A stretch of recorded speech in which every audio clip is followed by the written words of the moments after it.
plongé au cœur d'une fournaise. Ça pourrait bientôt nous rattraper. Ça devient un peu effrayant. Bon sang.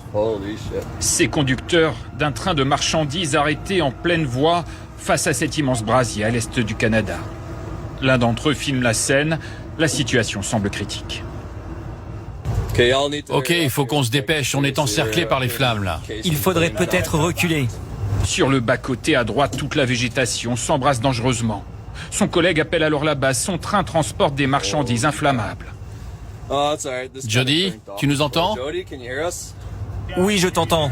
Je pense que le feu avance vraiment trop vite. C'est alors qu'un autre train arrive en face.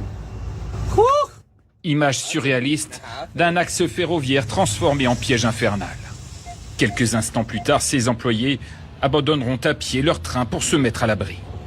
Le Canada affronte en ce moment plus de 830 feux actifs. Au moins 50 000 hectares ont déjà brûlé ces derniers jours. Résultat, dans l'Ontario, plusieurs villages ont été évacués. Ces habitants qui vivent isolés au bord des lacs n'ont pas le choix. Ils doivent fuir par les airs ou en barque motorisée. Plus au sud, ce routier ne peut que constater les dégâts.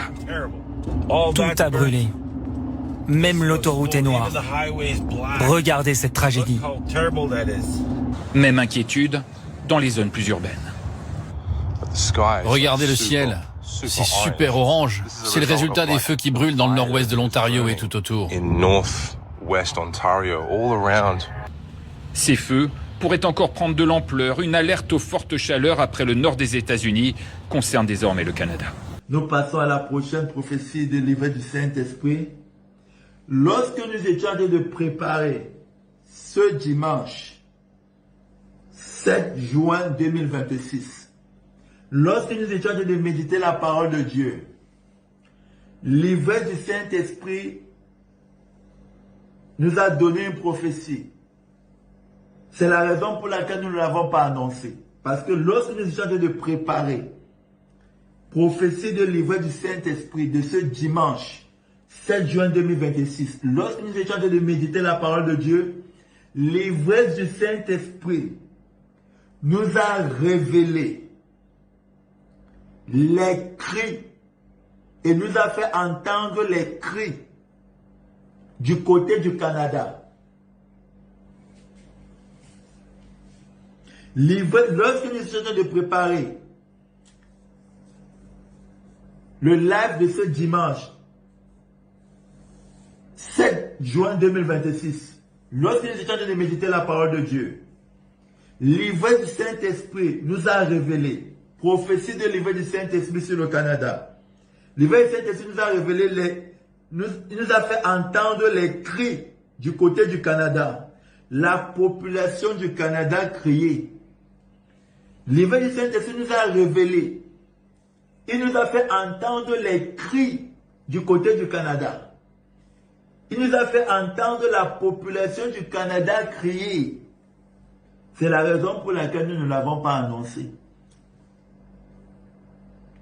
Parce que c'est ce dimanche, lorsque nous sommes de préparer et de méditer la parole de Dieu, l'ivresse du Saint-Esprit, pendant qu'on méditait la parole de Dieu, nous a fait entendre les cris du côté du Canada. Il nous a fait entendre la population du Canada crier.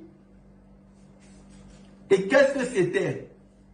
C'était quelque chose qui venait surprendre la population du Canada. Quelque chose qui venait surprendre la population du Canada. Et cette chose qui venait surprendre la population du Canada, c'est quelque chose dont la population du Canada n'a pas les cartes en main pour gérer ça. C'est la raison pour laquelle la population du Canada criait. Elle criait au point où c'est comme s'il y avait même des morts, oui. Elle criait au point où il y avait même des morts. C'est la raison pour laquelle elle criait au point où il y avait des morts. Et le Seigneur Jésus-Christ ne veut pas que cela arrive. La finalité de la prophétie, c'est d'amener le peuple à la repentance. Lorsque vous écoutez cette prophétie selon la parole de Dieu, c'est de ne pas croire à ce que nous disons. C'est d'aller examiner la prophétie selon la parole de Dieu. Car il est écrit dans 1 Thessaloniciens chapitre 5 versets 20 et 21 d'examiner toutes les prophéties. Si le Seigneur Jésus-Christ vous dit ça ne vient pas de lui, gloire au Seigneur Jésus-Christ. Si le Seigneur Jésus-Christ vous dit ça vient de lui, qu'est-ce qu'il y a lieu de faire? Le peuple du Canada et le Canada et le peuple du Canada qui est hors du Canada, nous devons nous accorder ensemble et prier selon cette révélation. Lorsque le Seigneur, après avoir examiné, le Seigneur Jésus vous dit que ça vient de lui. Et ensemble, nous prions pour le Canada.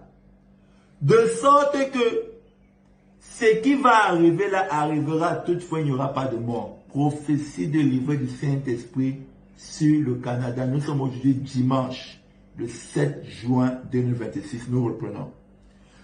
Ce dimanche, le 7 juin 2026, lorsque nous étions en train de nous préparer pour ce live de ce dimanche 7 juin 2026, lorsque nous étions en train de méditer la parole de Dieu, l'ivraie du Saint-Esprit nous a révélé. Il nous a fait entendre les cris du côté du Canada. Il nous a fait entendre la population du Canada crier. Et ce qui leur est arrivé, c'est quelque chose qui est venu les surprendre. Et le Seigneur Jésus ne veut pas que cela les surprenne. Voilà pourquoi prophétie de livre du Saint-Esprit sur le Canada. Nous sommes aujourd'hui dimanche le 7 juin 2026. Et ce qui les a surpris là, ils n'avaient pas les cartes en main de gérer cela. Le peuple, la population du Canada n'avait pas les cartes en main. Ce qui fait que ça peut être par exemple une catastrophe naturelle.